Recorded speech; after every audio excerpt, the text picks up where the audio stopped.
Halo teman-teman, Tajahau, ketemu lagi di channel saya, Miaye. Teman-teman, lama ya nggak ketemu. Saya udah nggak bikin video mungkin sekitar 2 bulan atau lebih kali ya, karena memang nggak sempat lagi, ada kesibukan lain. Jadi baru kali ini menyempatkan diri lagi untuk bikin. Kebetulan bertepatan 1 hari sebelum festival Tongce atau Hari Makan Onde. Nah, kalau gitu langsung aja yuk kita tonton videonya. Tongce atau di Indonesia lebih dikenal sebagai Hari Makan Onde pada tahun ini menurut penanggalan Masehi jatuh pada tanggal 22 Desember 2023. Tongce secara harfiah artinya kedatangan atau datangnya musim dingin. Hari ini merupakan salah satu dari 24 Solar Terms dan merupakan perayaan terakhir dari seluruh rangkaian perayaan tradisional Tionghoa dalam 1 tahun yang berjalan. Di Tiongkok hari ini merupakan saat titik balik matahari musim dingin, di mana di belahan bumi bagian utara, siang menjadi sangat pendek dan malam menjadi sangat panjang. Festival Tongce sudah dirayakan sejak era dinasti Han, dan menurut penanggalan Masehi biasanya selalu jatuh antara tanggal 21, 22, atau 23 Desember setiap tahunnya. Pada masa dinasti Tang dan dinasti Song, para pejabat pemerintahan diberi libur sebanyak 7 hari supaya bisa pulang untuk merayakan festival ini bersama keluarga. Di Tiongkok, rakyat menyambut datangnya hari ini dengan berbagai macam cara, seperti misalnya sembahyang kepada para dewata. Mereka meyakini bahwa pemujaan kepada langit dapat mendatangkan panen yang besar dan kesehatan yang baik di tahun yang akan datang. Lalu sembahyang leluhur. Di beberapa bagian di Tiongkok Timur, rakyat seperti merayakan festival Cengbeng atau Qingming, jadi mereka datang ke kuburan leluhur mereka, membawa makanan, minuman, sesajian, dan melakukan penghormatan kepada para leluhur selama festival Tongce ini. Membuat arak beras.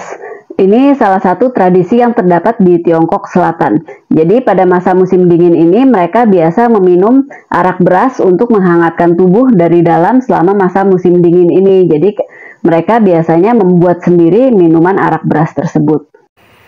Selama festival Tongce ini, rakyat di Tiongkok Selatan itu juga punya kebiasaan untuk membuat atau mengawetkan daging panggang, biasanya daging babi. Seperti yang kita tahu, daging itu kan mampu menghangatkan, memberi rasa panas atau menghangatkan tubuh dari dalam ya. Jadi cocok untuk dikonsumsi pada saat musim dingin gitu. Nah, terus selain Tangyuan, makanan khas yang ada selama festival Tongce ini di berbagai tempat itu ternyata beragam. Misalnya di Tiongkok Utara mereka terbiasa menyantap Chaoce. Di Tiongkok bagian utara itu kan cuacanya bisa berubah menjadi sangat ekstrim ya, beda dengan di tempat lain seperti misalnya di Tiongkok Selatan. Nah, pada zaman dahulu itu orang-orang nggak punya pakaian hangat ataupun alat pemanas yang cukup memadai, sehingga mereka merasa perlu untuk menghangatkan tubuh dari dalam. Caranya yaitu dengan makan dan minum makanan dan minuman yang bisa menghangatkan tubuh dari dalam. Nah, kebiasaan ini sesuai dengan prinsip pengobatan Tiongkok kuno. Jadi mereka percaya ketika hari-hari menjadi sangat pendek, maka energi yang tidak mencukupi. Nah, untuk mengatasinya mereka mencoba makan makanan yang dapat menghangatkan tubuh dari dalam. Zaman dulu ada sebuah legenda tentang dokter tradisional Tiongkok bernama Chang Chongqing. Jadi beliau ini mendapatkan ide untuk membuat makanan yang adonannya dibentuk menyerupai telinga, dibuat dari isiannya daging kambing. Nah, makanan ini dibuat panas-panas lalu diberikan kepada rakyat untuk membantu mereka menyembuhkan telinga dari radang dingin. Selain Chaoce, orang-orang di Tiongkok Utara ini juga punya kebiasaan makan sop kambing. Ini sama kebiasaannya dengan orang-orang yang berada di Tiongkok Barat.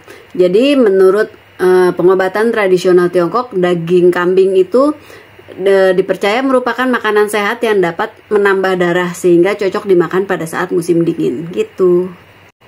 Kalau di Tiongkok Timur pada saat festival Tongce, orang-orang punya kebiasaan makan sup pangsit. Nah, kalau orang-orang di Tiongkok Selatan punya kebiasaan makan bola-bola ketan yang disebut Tangyuan. Makan Tangyuan ini sejarahnya dapat ditelusuri kembali ke masa dinasti Song. Tangyuan yang lengket karena terbuat dari tepung beras ketan dan bentuknya yang bulat merupakan simbol dari persatuan keluarga. Sedangkan warna-warnanya itu biasanya kan dibuat dalam warna-warna yang cerah, yaitu juga menyimbolkan pengharapan supaya sekeluarga pada tahun-tahun yang berjalan selalu mendapatkan kemakmuran, keberuntungan, dan kebahagiaan. Pokoknya semua yang baik-baik gitu. Tangyuan masuk Asia Tenggara termasuk ke Nusantara karena dibawa oleh para perantau dari Tiongkok yang mayoritas memang berasal dari Tiongkok Selatan sejak ratusan tahun yang lalu. Karena itulah mengapa Tangyuan dikenal di Indonesia sampai sekarang. Di Indonesia makanan ini dikenal dengan sebutan onde atau ronde. Kalau saya sih bilangnya kebiasaannya onde. Kata ini berasal dari bahasa Belanda ron yang berarti bulat dengan akhiran kata J yang memang ciri khas dari bahasa mereka.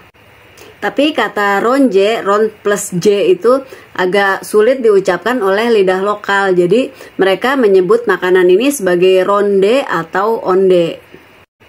Terus kalau di Indonesia kuah tangyuannya itu biasanya suka pakai jahe ya, namanya jadi wedang ronde gitu. Tapi memang nggak di semua tempat ya.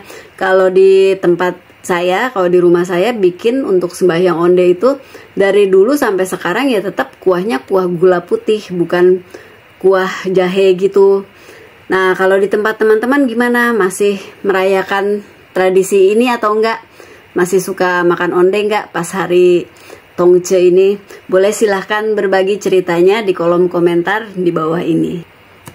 Kalau gitu, sekian dulu video saya hari ini tentang Festival Tongce. Terima kasih buat teman-teman yang sudah selalu mendukung channel ini. Kalau gitu, saya ucapkan selamat makan onde bersama keluarga tercinta. Tongce Cie Kuai Le.